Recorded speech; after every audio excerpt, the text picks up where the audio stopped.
সম্মানিত মাছ চাষী ভাই ও বন্ধুগণ, আসসালামু আলাইকুম। আশা করি আপনারা সকলে ভালো আছেন। fishbazaar.com চ্যানেলের পক্ষ থেকে মাছ চাষী ভাইদের জানাই আন্তরিক শুভেচ্ছা। তো মাছ চাষী ভাইয়েরা, আমাদের আজকের ভিডিওর স্ক্রিনে যে মাছের পোনাগুলো দেখতে পাচ্ছেন, এগুলো গ্রাস কার্প মাছের পোনা। আমরা অনেকেই গ্রাস কার্প বা অনেকেই ঘাস খেকো মাছ বলে থাকি। আপনারা জানেন এই মাছের প্রধান খাদ্যই কিন্তু ঘাস, যে কারণে এই মাছকে অনেকে ঘাস খেকো মাছও বলে থাকেন। গ্রাস কার্প মাছ চাষ করার ক্ষেত্রে কিন্তু আপনার মিশ্র পদ্ধতিতে চাষ করাটাই লাভজনক বেশি। একক পদ্ধতিতে এই মাছ চাষে তেমন একটা লাভ করা সম্ভব নয়। মিশ্র পদ্ধতিতে গ্রাস কার্প মাছ চাষ করার ক্ষেত্রে অন্যান্য মাছের সঙ্গে, বিশেষ করে কার্প জাতীয় মাছের সঙ্গে আপনারা এই মাছের পোনাটি মজুত করতে পারবেন।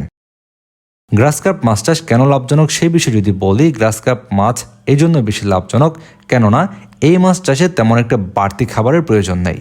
অন্যান্য মাছ চাষের ক্ষেত্রে দেখা যায় আপনাদেরকে ফিড ব্যবহার করতে হবে। ফিড ব্যবহার করা মানেই অতিরিক্ত একটি খরচ, কেননা বর্তমান সময়ে মাছের খাদ্যের দামের ঊর্ধ্বগতি, যে কারণে মাছ চাষি ভাইরা তেমন একটা লাভ করতে পারছেন না ফিডের দামের ঊর্ধ্বগতির কারণে। তাই গ্রাস কার্প মাছ চাষ করার ক্ষেত্রে যেহেতু খাদ্যের প্রয়োজন নেই, সেক্ষেত্রে এই মাছ চাষে লাভ থাকে অতিরিক্ত বলা যায়। গ্রাস কার্প মাছ চাষ করার ক্ষেত্রে তেমন একটা রোগবালাই আসে না। যদি আপনারা পুকুরের পরিবেশ সবকিছু ঠিকঠাক রাখতে পারেন, আশা করা যায় নিরাপদ নিশ্চিন্তে গ্রাস কার্প মাছ চাষ করে আপনারা সফল হতে পারবেন। অন্যান্য মাছ চাষের ক্ষেত্রে আপনারা আনুপাতিক হারে শতক প্রতি গ্রাস কার্প মাছের পোনা মজুত করলে আপনাদের পুকুরের প্রাকৃতিক পরিবেশের ভারসাম্য ঠিক থাকবে।